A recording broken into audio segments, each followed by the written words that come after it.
Prova, prova. No, non sale. Non sale questa roba là rossa. Prova, uno. No. Parla. Prova. Però alla scheda audio non va.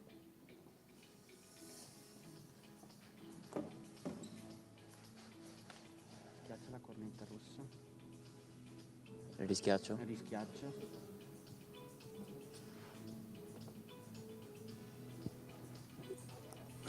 Ok, adesso entra.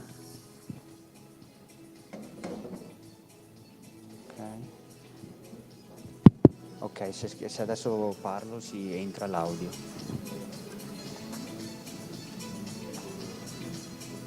va bene, adesso me la scarico. Ok, partita. Ok, va bene, ciao. Ok, va bene.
Buon ascolto e buon festival. Buongiorno, sono Marco. Questo è un messaggio per chi non parla inglese. Il prossimo evento si terrà in lingua inglese, ma potrete seguire la traduzione, realizzata con l'intelligenza artificiale, direttamente dal vostro smartphone. Vi rubo qualche secondo per spiegarvi come funziona. Per prima cosa, prendete il vostro smartphone e inquadrate il codice QR che vedete nel video. In questo modo potrete scaricare sul vostro cellulare la app di Intervengono con cui viene gestita la traduzione. Vi lascio ancora un secondo per inquadrare il codice QR. Dopo aver scansionato il codice QR, si aprirà l'app. Scrivete iTranslation, in minuscolo e tutto attaccato, nel riquadro al centro e fate tap sulla scritta Connect in basso. Questa è la vostra schermata operativa. Facendo tap in basso a sinistra, sulla scritta English indicata dal riquadro, si aprirà una schermata che vi permette di scegliere l'audio della lingua di preferenza, inglese o italiano. Usate le vostre cuffie e ascoltate la lingua originale o la versione tradotta dall'intelligenza artificiale. Facendo tap in basso a destra, sulla scritta CC indicata dal riquadro, potrete invece scegliere di attivare i sottotitoli e leggere la trascrizione della lingua originale o della lingua tradotta con l'intelligenza artificiale. Per uscire dall'app sarà sufficiente fare tap sul simbolo in alto a sinistra indicato dal riquadro e poi cliccare su Leave. Vi faccio vedere ancora una volta il codice QR per accedere all'app. La traduzione con intelligenza artificiale è in continuo sviluppo. Vi invitiamo a usare questo servizio per contribuire a migliorarlo. Grazie. Right. Welcome, everybody. Usually we have an applause in this case. Usually. It's the second time that I have to call for the applause this time, but that's okay. It's a matter of artificial intelligence. You get it? I mean, you managed to get it? Otherwise, I can give you a link to DeepSeek, the new version for the Chinese translation. No, I'm joking. Sorry. I'm joking because we are living and experiencing tragic and dramatic time. This panel is very, very, very interesting, very, I would say, dramatic and hopeful at the same time. Just let me share with you my embarrassing behavior every day in scrolling the news and waiting what Donald Trump will say about Ukraine day by day, hour by hour, but that's okay. I mean, the last picture we have is that, and Nona Mikhelidze from IAI, Istituto Affari Internazionali, an Italian leading think tank, political analyst, will probably help me in understanding at what stage we are now. So the first question is really for you, because the title of the panel is Rebuilding Ukraine, What Italy Can Do. So we're going to start from the basic needs of the country and the role which could be played by Italy. But first, I have to ask you, what's going on? Is there a real diplomatic basis in order to reach at least a ceasefire or maybe a peace? Good afternoon. First of all, thank you very much for the invitations. Thank you to the organizers. Special greetings to our Ukrainian colleagues who are connected from Ukraine, I guess. Now, as for your question, I don't believe we are any near to ceasefire, unfortunately. And I think that yesterday and the day before, the American diplomacy, American diplomats traveling from the US to Moscow gave us yet another demonstration that Putin is unwilling to agree on a substantial ceasefire. He just tried to delay the process, to put forward yet old but also some new conditions in order to sign any ceasefire proposed by President Zelensky and the American diplomacy. Now, starting from the beginning, why now Zelensky proposed this ceasefire? It was following this disastrous meeting in the Oval Office in Washington, and the new American administration changed a lot of things when it comes to the war, to the conflict resolution in this case. A disastrous meeting where I think, you know, the Italian newspapers were full of titles, headlines that Trump somehow humiliated Zelensky, but one to be humiliated on this meeting. I trust it was Trump, not really Zelensky, and the American administration. The way they treated the president who for 3 years with its people now is in war. But what followed to this meeting was this kind of the attempt of Trump and his administration to depict Zelensky and the Ukrainian people, those who don't want peace, those who are the main obstacle to the ceasefire. And I think it was kind of the smart way from the Zelensky administration to somehow change, they tried to change this narrative. First, he proposed this plan to agree on ceasefire on sea and air, to abstain from using long-range missiles on the territory of Russia, and in response, Russia had to renounce also bombing civilian infrastructure in Kiev. Yet at the meeting in Riyadh 2 days ago, the Americans asked for further steps, and they proposed to announce the ceasefire ceasefire also on the terrain, so on the front line. And the Ukrainian part immediately agreed on these proposals. So in the administration of Trump, there were some hopes that this kind of proposal would have been difficult for Putin to say no, but then it usually happens. Putin has this kind of the diplomatic maneuvering in it, in a very smart way also responded with yes, as a general idea to ceasefire is appealing, but there are a number of bets listing a number of conditions which cannot be fulfilled. As I said, some of them were old ones, which was like the no NATO entry for Ukraine, no peacekeepers forces on the ground of Ukraine, and this regards no European... Neither Brazilians or Indians or no Pakistani peacekeepers forces right. at all. Then Ukraine, then he invented this story of Ukrainian soldiers being encircled in the Kursk region, which is not true, and there is no evidence that they are encircled in Kursk. So what we have to do with these soldiers, should they surrender, or we will just let them go? And the most amazing thing is that Trump repeated yesterday in a tweet this lie of Putin that, you know, it seems that he's quite open to the negotiation, but then there are an issue of these Ukrainian soldiers encircled in Kursk. So I think this is the most dangerous thing in all this story, that Trump, without consulting evidently its own intelligence, just repeats Putin's narrative on the tweet, and it seems that the Putin somehow imposed on him also kind of the tempistic of the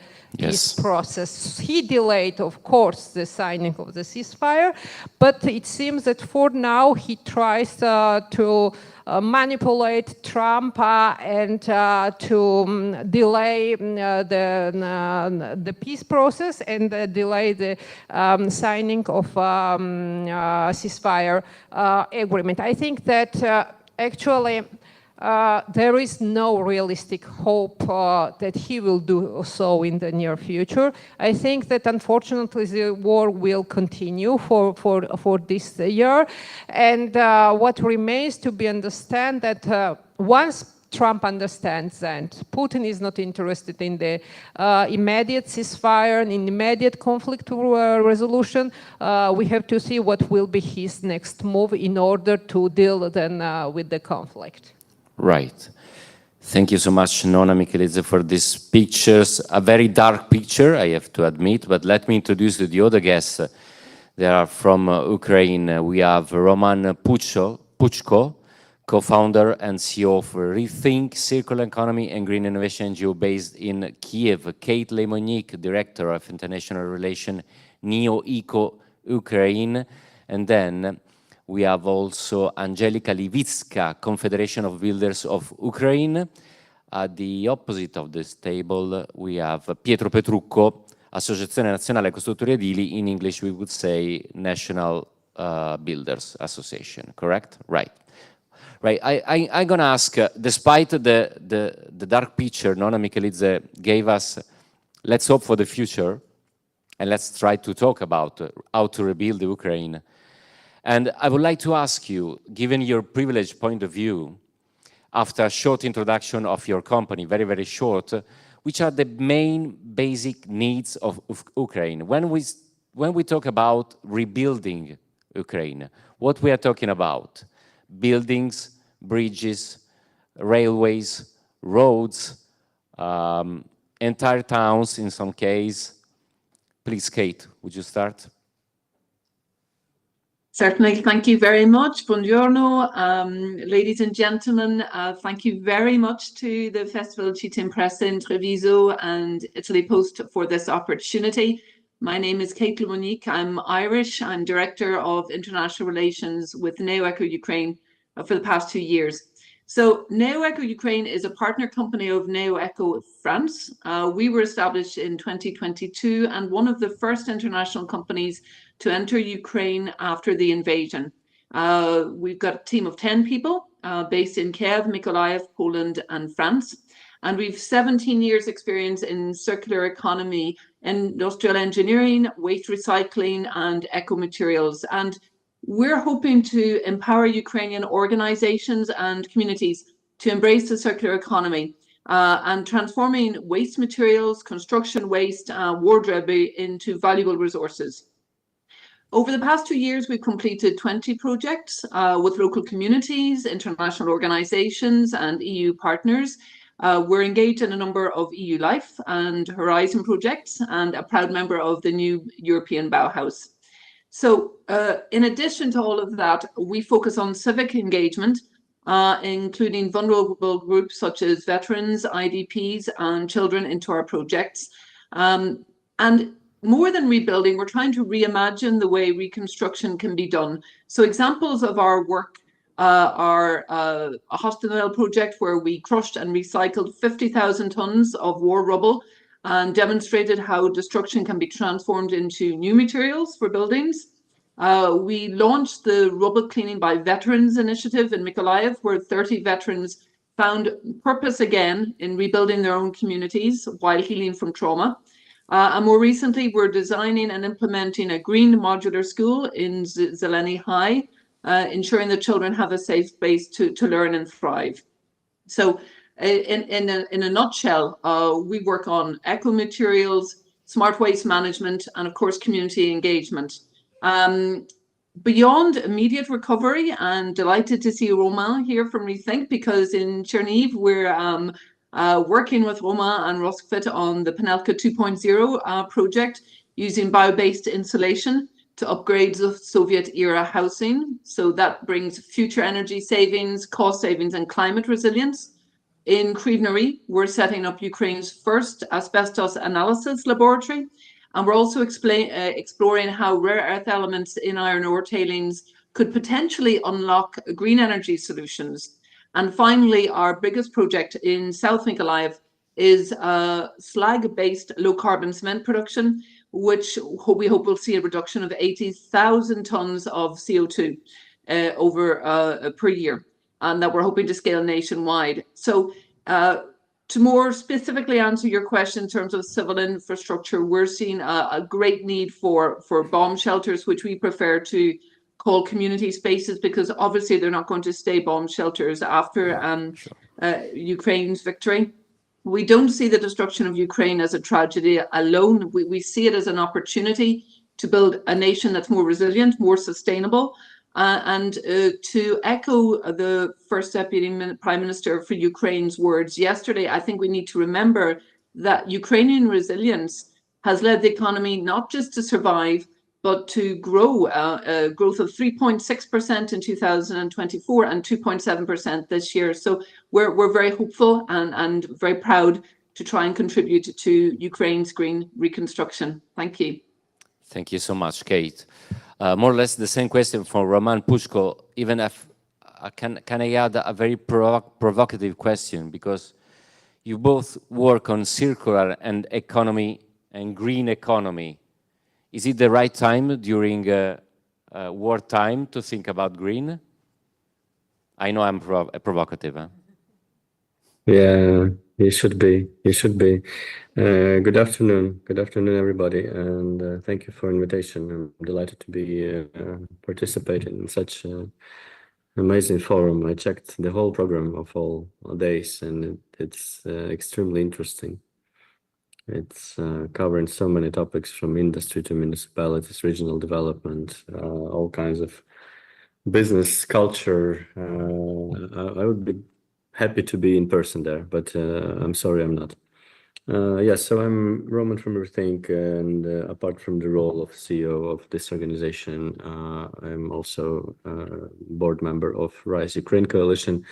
It's an coalition of over 50 NGOs that are trying to contribute to Ukraine's transparent, accountable, sustainable, and efficient reconstruction. and that is the coalition of NGOs that is working closely with the government to ensure that we have capacity to implement reconstruction projects. So answering your first question, lately there has been a revision of reconstruction and recovery needs assessment by the World Bank and other institutions. And we know that based on right now, the recovery needs of Ukraine have reached $524 billion in amount. And that is quite an astonishing number. Also, we know that on the DREAM platform, that is a web-based platform that is containing all the reconstruction projects by Ukrainian municipalities, by Ukrainian ministries. There are already 11,000 reconstruction projects imported and described with budgets, technical specifications, etc., by regions, so you can see what is needed where. And we have been rebuilding all this time. So since the very first areas getting liberated in the Kyiv region, then in the Kharkiv region, then later in Kherson region, we have been rebuilding a lot.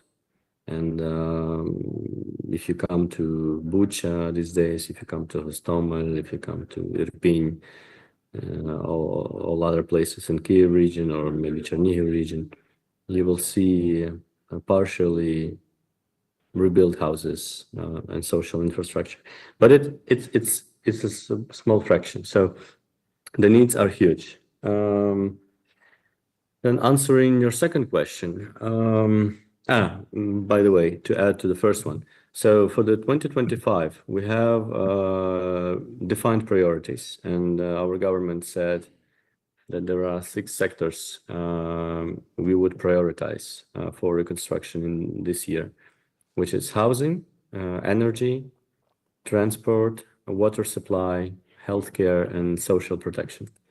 So these are the 6 sectors which were prioritized. Well, basically what we are doing, we are dealing with circularity and green innovation since 2017. So it's not that we were founded after the full-scale invasion.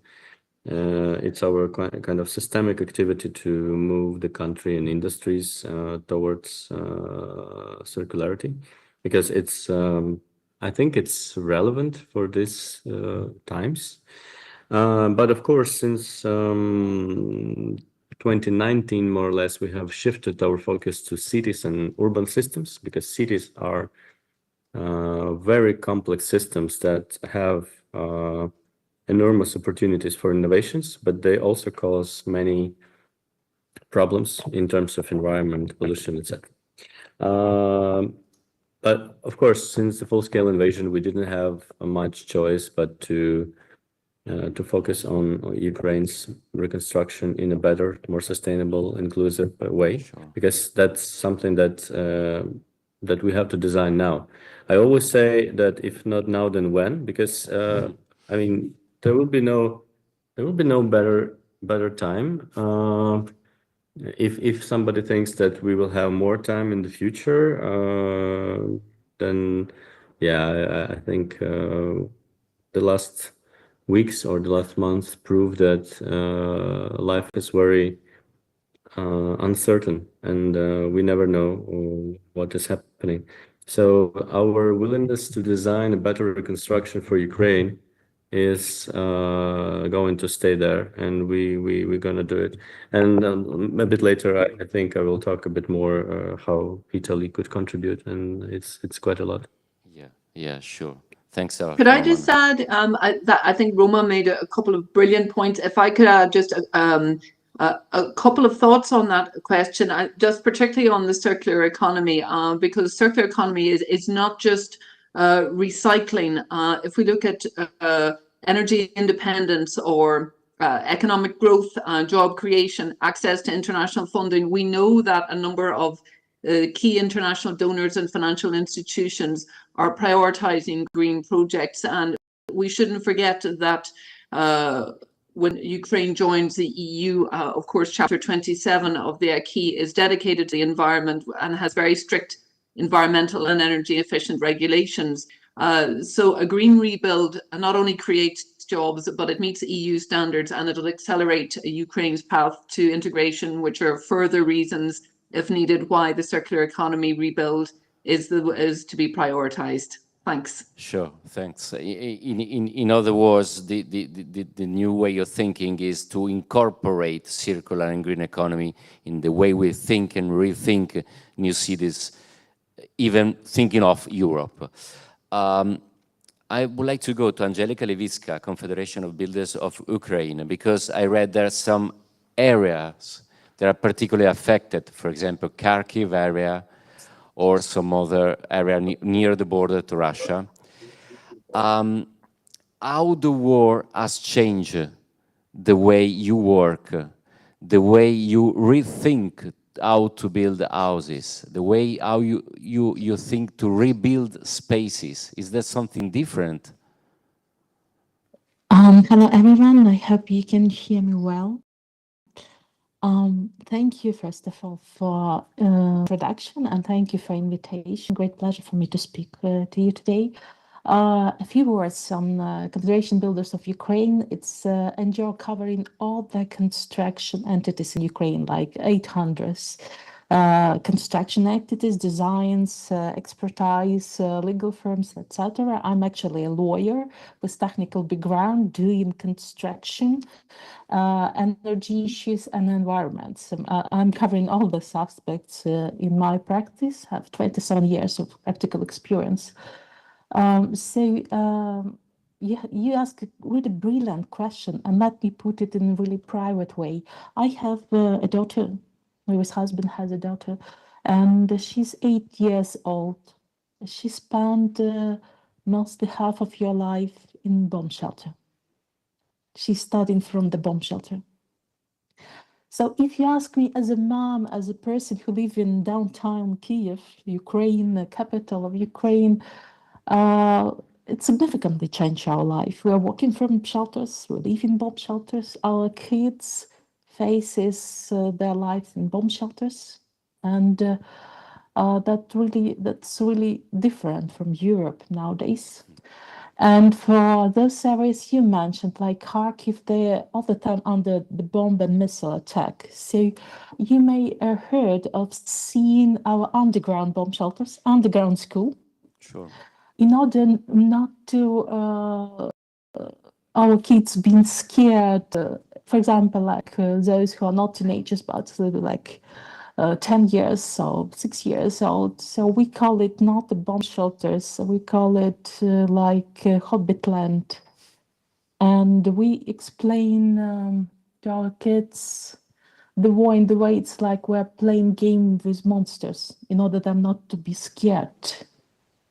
Because some kids, when you tell them the truth, and they can see videos or photos of killed people, demolished buildings, they really stuck and then could not think in a normal way, and they have like emotional stress. So for us, it's really different than for Europe. So first significant need for vital infrastructure, it's bomb shelters in order to protect kids and our employees. If you ask me as a boss, yes, I'm obliged to protect our employees because Kiev also is under missile and bomb attack each night for 6-8 hours. Then second, it's energy supply. Up to 70% of energy sector is demolished by Russian and it's targeted by Russians.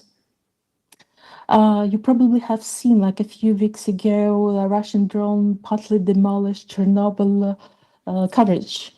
Then, and we were a little bit stressed, all of us in Ukraine, of what kind of would it be harmful for us, etc., radiation. And they're targeting our energy infrastructure. So time to time we've have like so-called lack of electricity. So it's totally changed our business cycles. Nowadays we use mix of energy like standard electricity and so-called green energy. Use solar panel. And we see more and more need to use solar panel in Ukraine. And next point, it's connected with environment aspect. I think you do not know, but 25% of Ukrainian territory is covered by mines. 25% of Ukrainian territory, it's like half of Italy. And it will take approximately 10 years us to clean this area. So in some areas, we are not able to live around a business, etc. But if we are talking specifically about, for example, Kharkiv, that region, they're amazing how strong they are. The way how they partly demolished, and I know they start new construction, and they use this Hobbitland principle. They construct new school, underground hospital. By the way, it's really important in Ukraine because you know that Russians also targeting hospitals in Ukraine, even with newborns.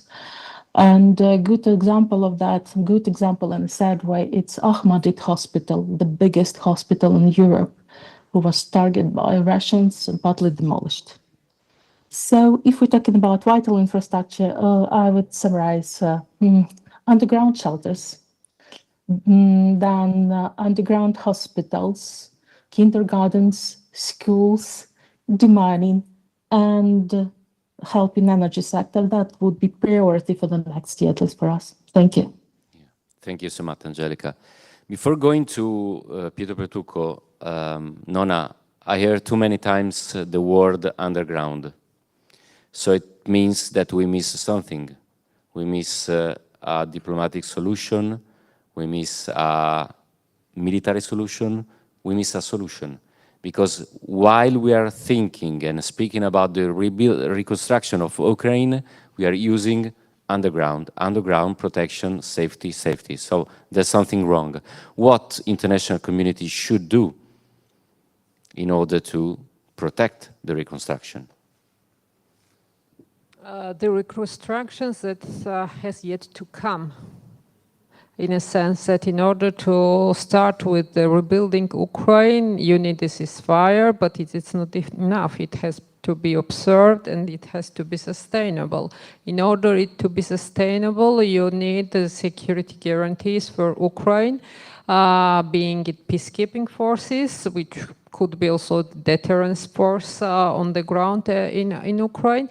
And then it depends how many people you deploy on the ground, whether the front line will be observed also by the modern techniques, satellites, and so now with the new warfare, maybe there is no more any need to deploy like the 200 troops across 1,500 kilometers of the front line. Then you need kind of the peace agreement between the conflict parties, because it is one thing to reach ceasefire agreement, completely another thing to reach the peace agreement. And actually, with the parties, and especially Russia, still aiming at the very original objectives when they started a large-scale invasion 3 years ago, and we see and hear Putin that he still has the same objectives towards Ukraine. He has no intention to step back, so I doubt that we are any near to the peace agreement between the parties. So what the international community, and then here we also unfortunately cannot anymore speak about the West, because we have Trump administration in right now, and it is not clear whether he will be willing to support Ukraine in long run. So I think that what the EU and Europe, because Ukraine is Europe, Ukraine is gonna be member of the European Union, it is responsibility of the EU to take care about Ukraine. Has Europe done enough so far? I think that bearing in mind that the EU is an organization of number of member states, bearing in mind that in number of member states, we have states such Hungary, Slovakia, Orban, Fico, who block every single decision, ReThink about the renewal of the sanctions. Bearing in mind that the EU had always had the problem of unity and to reach unity, that it had the problem of the sense of urgency. I think that, bearing in mind all these shortcomings, I think that they were quite successful in order to address the conflict. I think that the problem was with this wrong strategy that they, together with the Biden administration, applied to this war, which has been denominated an escalation management strategy, which within that strategy, they hope that they somehow Putin one day would understand that he cannot go any further on the front line and would agree on negotiation. It did not happen. So I think that now Europe, on the one hand, and maybe understanding that it cannot really count off Trump's administration, is moving in two right direction. One is somehow to think how to substitute to the US in terms of arms delivery to Ukraine, because while we are speaking and while the international community hopes for ceasefires, the war is going on and Ukraine needs to defend itself. So the one thing is to provide the arms that Ukraine needs to defend himself, and then the second is rearm for our own security, because unfortunately what Trump made clear, and in this I think the chief of the Pentagon was quite clear when he declared that the US doesn't want anymore to be a primary guarantor for European security. All this, of course, reinforce Putin's perceptions that if he will test Article 5 of the NATO, Trump will not jump into help for the European countries. And all this raise the questions about the European security, how it is sustainable or not without the American umbrella. And I think that in that sense, the proposal for Ursula von der Leyen is going the right direction in order to take care to reinforce our own security, bearing in mind the context that we are living in now. Context very fragmented, where I always put this example. For example, we have 14 different kind of tanks. United States, they are one, so we should spend better in a more efficient way in order to have a real European defense system. But finger crossing, and let's hoping for the future, for a better future. Piero Petrucco, as the Italians, what we can do, what have you already done in Ukraine? Can you elaborate a little bit? So, first of all, thanks for inviting us in this meeting. It's very difficult to speak after, for example, what Angelica said, because here when we speak about Ukraine, we have to divide different things. Staying in my field, that is construction field, what we have tried to do since the beginning was something that is somehow related with what she said, because we try to do things not completely, not alone, but try to coordinate at the European level what also in the construction sector was possible to do. And since the beginning, we installed a so-called Task Force Ukraine, in which we have our colleagues of CBU for sure, and all of the different association and federation, European Federation, participate on this. And we try to put together also not only the construction companies, but also the architects, the engineers, the machinery producers, in order to try to at least be together, avoiding as much as possible that the single state, the single nation in Europe can do alone things. Because I think that it's also difficult in this moment, for all the reasons we have said, to understand exactly which will be the European role on the reconstruction, because at the beginning it seems that China was completely away. Now I'm not so sure. And at the beginning we thought that was US plus Europe, but as the most important role. But things are changing every day, let's say, and so it's not the case. So it was very important. What I have seen, for example, is that since the beginning, some countries, let's say Denmark, Israel, or United Kingdom, they choose a region, a local community, and they start doing projects directly with them. Because in this moment, from what we understood also, according to with the discussion of the CBU, we understand that are two different levels. One is the national one, the other one is the local authority one, let's say. And in this period, in this phase, what is happening is that there are some preferred relation existing between local communities and single states. And this is something that also Italy has done, because Italy has a big project with the municipality of Odessa. They start from the Architects Association, but now we are all together, and the decision is to try to do the whole value supply chain involved in the rebuilding of Odessa. They choose Odessa for historical reasons, because yes, Odessa was built by Italian architects. I think it's not wrong to do something like that, because it's what is happening in this moment. During our, we meet under this task force Ukraine umbrella. I think that they have done 70, 18 meetings, just to give you an idea. So every 3 months, more or less, there is one of these. And we have also the intervention of the World Bank, but also in a stable and permanent way from the EU Commission. So we have the DG NEAR and the DG Europe, that is together with us, and we are trying to do our part in the infrastructure and housing, because our sector is that one.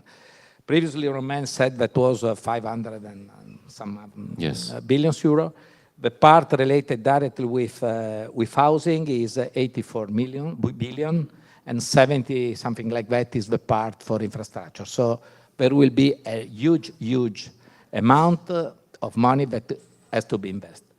But I think, and this is also the position of our association, the Ukraine system in the construction sector is very strong, it's very consistent. So I don't think it's a good idea or the case that one company, it doesn't depend too much if it's small or not, just goes there, because they have a structure, they have a lot of skills. So I think that one opportunity is to go with them, trying to find joint ventures and agreement with the actual system, and try to identify niche where we can do something with our know-how. Restoration, for example. And in this case, maybe it's much more possible to go together with the whole value chain, because I think it's something important to try to do in this way. And this is also the suggestion we're trying to do to our government. In Italy exists a coordination that is Tavolo Interministeriale, in which there are present Confindustria, but also Siemens, Cassa Depositi e Prestiti, Ance, and single big companies. And they also attend meetings on a regular basis, every 2-3 months. And so I think that it's too early to think exactly what we have to do. This is the moment, I think, to establish the relation, as we are trying to do with CBU. We met them more than once, because there were also 2 big conferences in Warsaw, also only for our sector, that is called Rebuild Ukraine, and we were present together with them and trying to find possible combination. We have also signed an MOU, a memorandum of understanding between Ance and CBU, just to start, was one of the first points, how to try to, not to teach, because I don't think that they don't have nothing to learn from us, but to understand much more the European rules, because they are working to be in the future inside the European system. So we are trying to put this and to, because this is an important point, because the starting point is to try, and they want to do this since the beginning. They told us to try to be completely inside our system. And I think that also the examples that we have about the recycling and the sustainability is very important, because they give us a very important principle that is building back better. So since the beginning, they want to do something in a different way, in a European, let's say, way, and I think that is a very important starting point, though it's very difficult, according to my opinion, to understand exactly when and what we can do. In this moment, there are no European companies present there.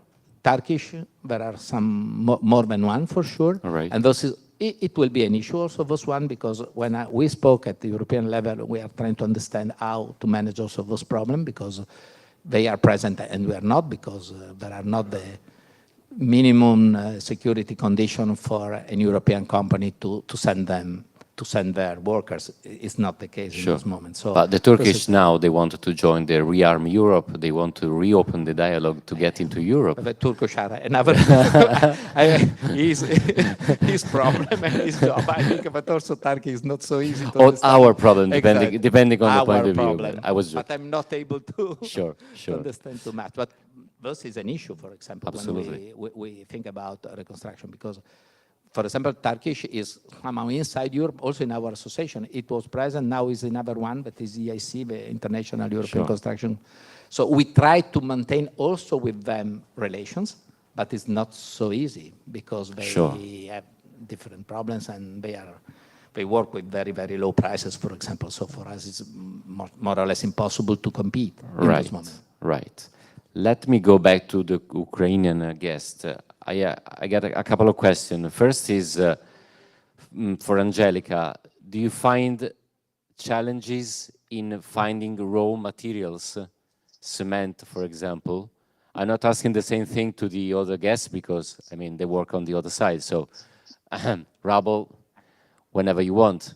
But if you think to rebuild something... it's actually quite more complicated to find good quality rubble than cement in Ukraine.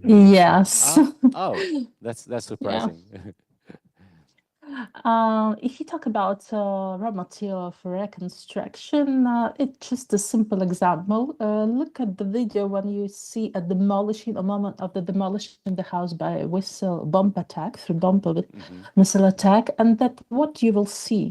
For example, house would be partly demolished, but all the around houses would be impacted by this part demolition, and they would be without glass and doors. So glass, windows, and doors. Yeah. We ran out of the specifically glass. I know that it would be that in Ukraine we're starting 2 projects of construction of glass factories. But again, there is a question of security and guarantee and insurance, because you know that's so difficult to get war insurance nowadays in Ukraine. So glass, it's number one. Then everything which is connected with the door, this wood details, because it's difficult to get in Ukraine. All the time I have a problem with that. Then concrete, yes, partly, but I don't think that it's that critical. For example, because I don't know why, but it's quite nice production in Ukraine nowadays. What else?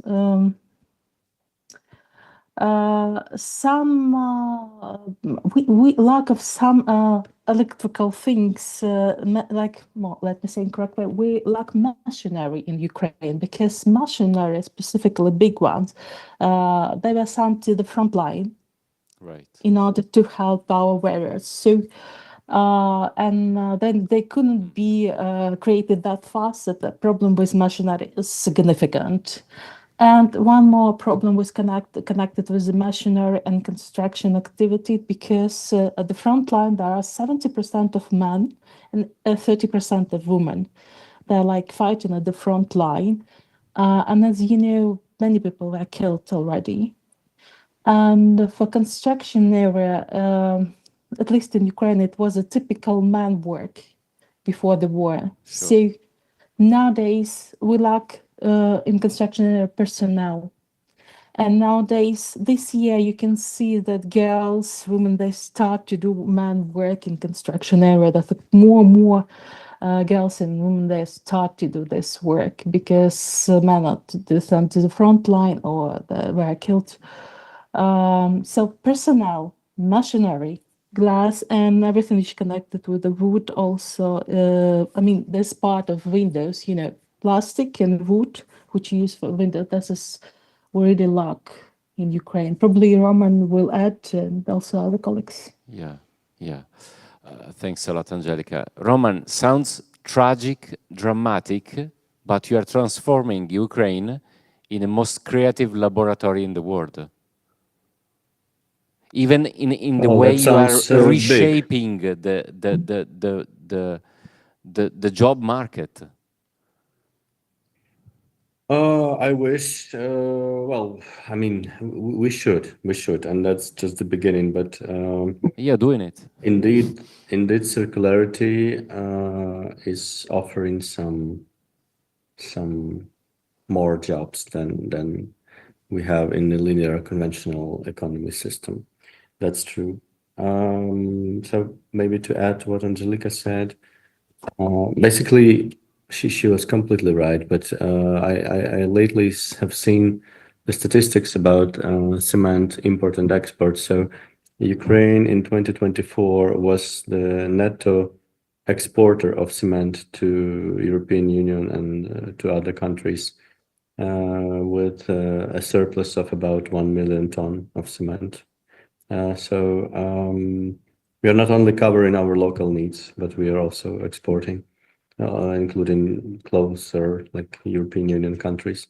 And that is happening, of course, because CBAM is not introduced yet. So the carbon border adjustment mechanism, which will be enforced in a few years. But this is not something we should be afraid of.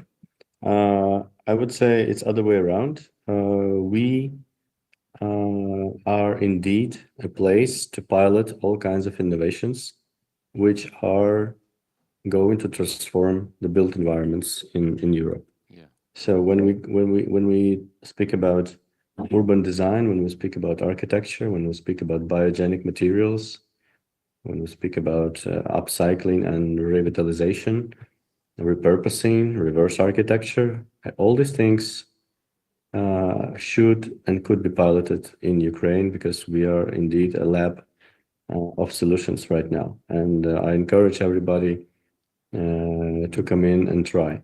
Yeah. Although of course, there are some issues that with regulations and construction standards, which sometimes have to be changed in order to allow certain technological solutions or certain biomaterials to be used in complex buildings. But that could be also overcome, I believe. And we're trying to be integrators of such solutions. For instance, Kate already mentioned our Chernihiv project, where we try to use bio-based materials for prefab modular installation of a 1936 Soviet multi-apartment building, which is falling apart, but we will preserve it. We will make it beautiful and sustainable. And there is a wonderful community of inhabitants, of tenants there, which will be beneficial of this project. We also try to pilot concrete upcycling with cement separation. So not only reusing it for the road or other very low value purposes, but actually trying to separate cementitious paste from gravel from sand in concrete and try to launch it into the new cycle again, because cement is, of course, from 8 to 10% of CO2 emissions in the world. So that is the point of the whole rubble upcycling in Ukraine. And there are very few companies in the world who have this technological capacity and innovation to separate these materials. We also created a kind of matchmaking platform, an online tool to exchange secondary materials in construction and to bring different stakeholders together and to teach them how to manage those secondary materials, be it wood or ceramics or metals, etc. But there is much more we could do. And this year especially, Italy is becoming a very important country for us. And I don't know, Giampaolo, if we should already start talking about Ukraine-Italy cooperation, or you want me to wait with that? Well, I would like to talk about cooperation, of course. I would like to come, actually, but no, let me jump, then I'll be back to you. Let me jump to Kate for maybe it could sound a naive question, but how are these two switched from a war economy to a regular or normal economy? I think that's a vast question. To be honest, in what we see on the ground on our various sites is that the Ukraine resilience is continuing. The work is continuing. People are going to work despite the situation. I gave GDP figures earlier on. I think what's going to be very important, as Romain and Angelica said, is the need for these raw materials, so glass doors, but cement. So even though, and I agree with Romain, there's Ukraine is exporting cement today, it's expected that when the full rebuilding effort starts, that Ukraine will require considerably more cement. And as we know, there is a monopoly in the market by a few major players at the moment. One other point that we're seeing as well in terms of, we're seeing an increase in salaries, we're seeing an increase in inflation across the board. But on the subject of resources and getting back into a normal economy, I think it would be useful, and we've done this on a number of occasions with good success, both psychological and economic, is to include not only women, and I think it's very important that women are given the opportunity to go into these traditionally male-centric jobs, but also war veterans. And when Angelica talked about the mining earlier, it really hit home during our pilot rubble cleaning project in Mykolaiv, which had already been declared clean by CESU. Actually, it was our war veterans that discovered 2 or 3 additional unexploded ordnances. And so the veterans that are coming back have a huge expertise, not to mention courage and experience, and I think they'd be a great addition to Ukraine's workforce. Sure. Piero Petrucco, given the fact that Turkish apart, Americans seems to be more interested in mining than rebuilding. If so, you have a huge space to collaborate with Ukrainian partners. Yes, as I said before, I think that there is a lot of space to collaborate. I think it's important how to do it, because I repeat, I think it's important if we are able to find the right relations with them, because I think that it's very clear where they are. They are in a very, very bad situation, but they are still going on, and they are working, they are rebuilding, because I said before the story of Puchko, during those 2 years, from our perspective, it seems that everything is blocked and nothing is happening, but it's not the case, because they are rebuilding as much as possible there. So I think that we can introduce different rules, because I think that from that part, the European experience is, okay, maybe too bureaucratic, but for a lot of different reasons, it is very good. And in this moment, from what I understood, Europe is changing part of what it has done in the past 2 years. And I think that they clearly understood that we have to go back in some things for example, they are strongly pushing on simplification, and it's the first time I ever seen in which it seems that this is the first moment when we will have some solution. Yeah. They are starting to do this, and this is a very important thing. But according, for example, of all the urbanistic plans, all this experience, and I think that is something that could be very important in the reconstruction of Ukraine. And another big issue in this moment is how they will be able to solve the problem of corruption, because the starting point was not good. I know the problem in our sector, and this is why, from what I can understand, a lot of different situations are with the local authority, where it seems that it's easier to find better condition, let's say, in terms of, for example, corruption, because this is and it will be a big problem, I think. Otherwise, when a so huge quantity of money will go there, it will be a very important thing. Sure. And as an Italian company, we need to think that our system is made of very small and medium companies, normally. So I repeat, it's important to go there if we are able to use a specialized company. So if you think about a road, it makes no sense to do the general part. But if you think about foundations or very specific situation for the bridge, okay, it makes sense. And the same is in housing. Otherwise, I think that it will be very difficult for us, because, for example, we have also the competition with Poland, for example, in our sector. Poland is very strong, and have very close relations. And from what we understand, for sure it will be the platform for all this kind of issue. And so we have to keep in mind of all these all these things in order to do realistic things.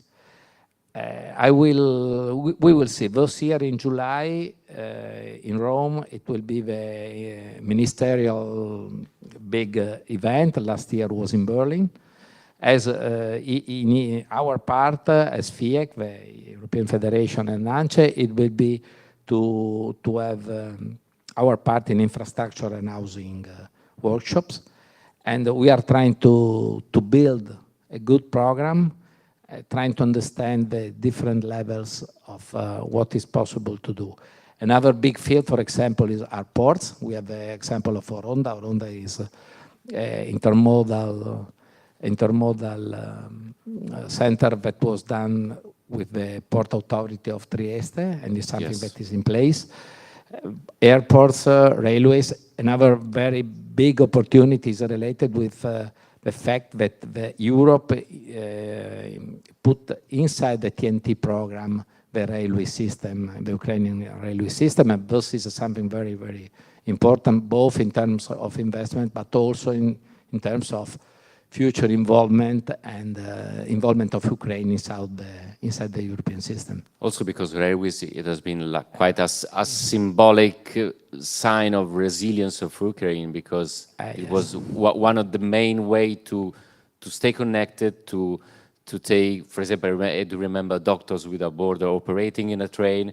We do all remember all the pictures of the big of Europe going by train to Kiev, because it was the only safe way. But remember that the scartamento, I don't know the name in English, is different in this moment. So with railways, we have to solve the problem and to connect the whole system with the European system, because harmonizing the railways and physically make it easier for Ukraine to get Europe. The border, you have to change the train. It's not so only symbolic. Actually, this railway line was just planned to start it back in 2022, but then the war started. That's why it was delayed, but it was already for integration is a very important issue, I think, because otherwise it's not a problem when we think about people moving, but with the goods, it's a mess if you had to change the train because the cost rise a lot. Absolutely. And always going back with the memories, I do remember tons of articles about Mr. Kamishin, the train man who saved Ukraine, now is a minister. But anyway, time is quite expired, but maybe we have some questions for the audience. Even something, as we have never been to Ukraine, maybe even something specific about particular area, particular needs, any curiosity related to the fact that a country is under attack, a country is still living, a country is, think of its resilience, thinking about how to be rebuilt and how to rebuild itself, which seems something, I mean, to me. Don't be shy. Even in Italian we can translate it, or if you use DeepSeek in Chinese, and then, I'm joking. Yes, we have a question. Thank you. Good afternoon to all. Well, I heard from you a lot of very interesting points. Obviously, the situation is still dramatic, so and very complex. So my impression is that the rebuilding Ukraine, I use a very general terms. So rebuilding Ukraine is very, very, very difficult because when the situation is very uncertain, even the players up to now are a lot. So when you have a lot of players, Europe from one hand, which should be, in my view, the main actors in rebuilding Ukraine, because taking into account the fact that Ukraine will be part of Europe within 1 or 2 years. But then, on the other hand, we have other players on the ground, and there will be much more influence. For instance, think about the US. They had already taken over, I use this term, for instance, the rare land, I don't know, terre rare, the translation I think is rare land. So probably in rebuilding Ukraine, US will be a very important player. But the US has left Europe. So my worry is that it will be very difficult to, as Mr. Petrucco said, to find a way to put all this player together in order not to have a taking over of Ukraine, because the risk is that it will not a rebuilding, but it will be a taking over. Because as every situation after a war, it is business. It's bad to say, but you know, this is the situation. So my question to who we're going to answer is, how do you think it will be possible to find a way to, let's say, to set up a sort of regulation, because we need it, or a body, international body, different from the UN, because the UN, in my view, is not anymore affordable, at least in the last years. So how do you think it will be possible to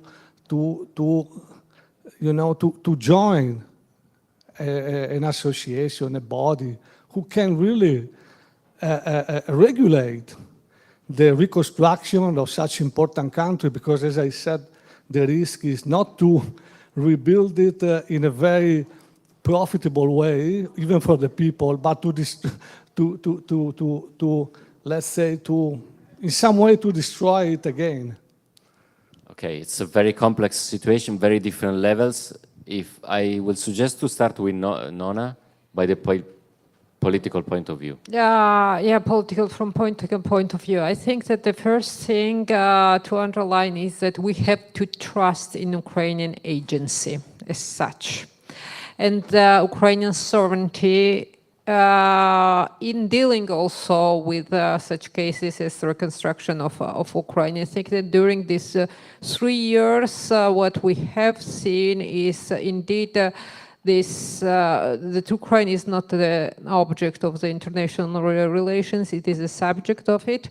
And I think that it will be in positions then not to be overtaken as you suggested, but it will manage skillfully to rebuild the country. And I think that how the negotiation also on rare earths treaty with the US demonstrated Ukraine has indeed the power not to sign the draft, which is not respecting Ukrainian interest. And let's remind to the audience that the first draft proposed by Trump administration was not signed, and now we have new draft, which is actually not anymore an agreement, but rather kind of the memorandum of understanding.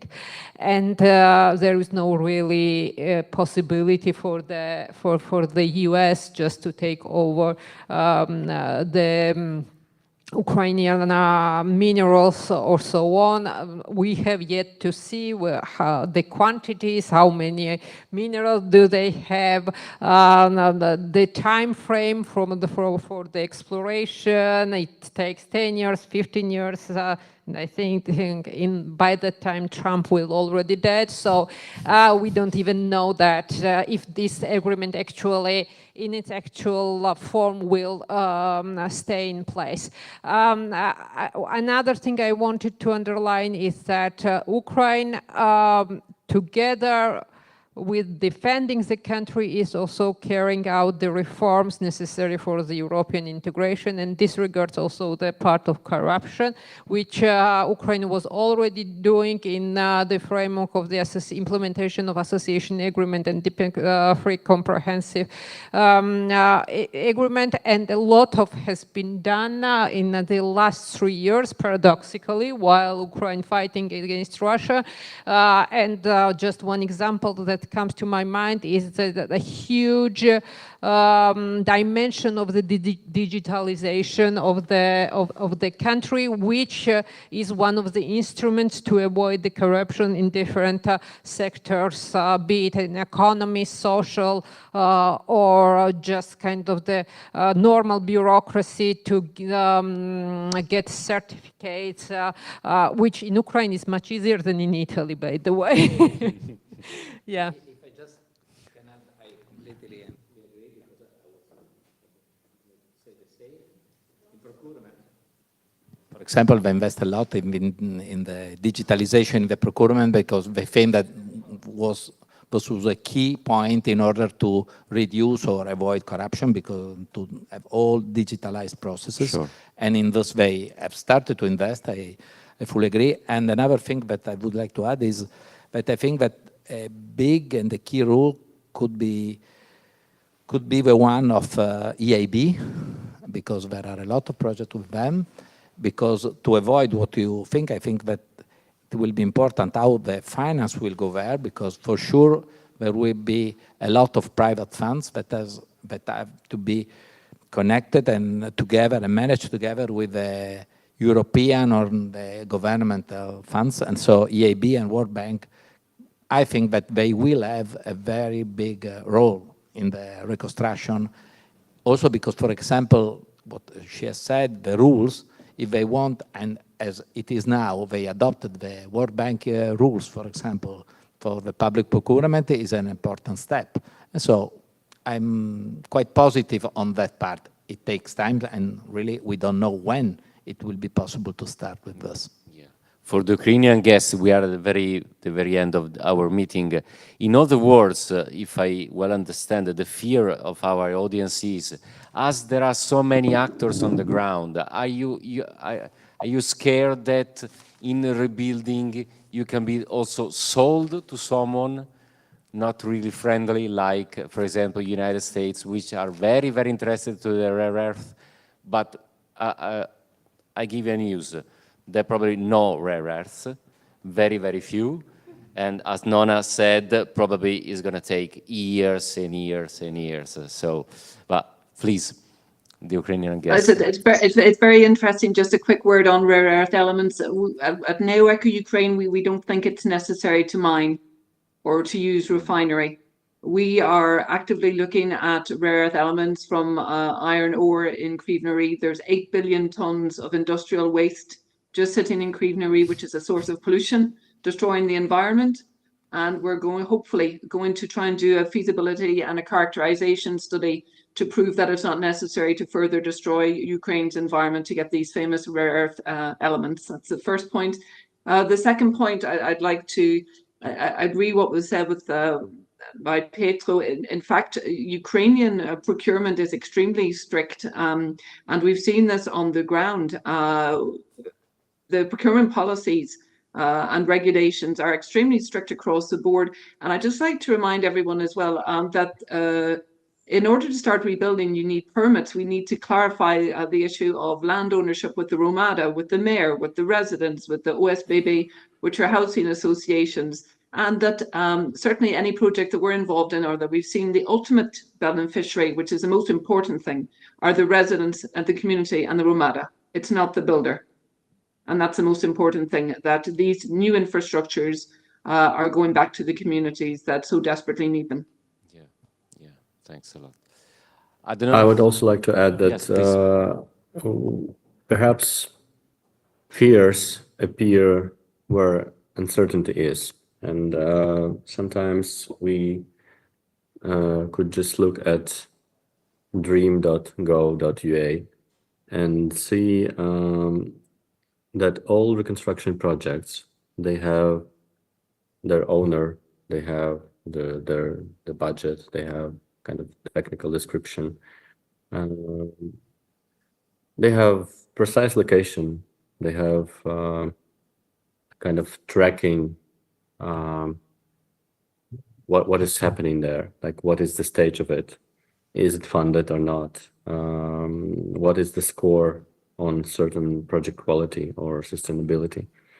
So this is indeed very digitized and very open and very transparent. So if we don't want to be scared or privatized or stolen or something, we have to be very transparent. We have to be very open, and this kind of information is available to everybody.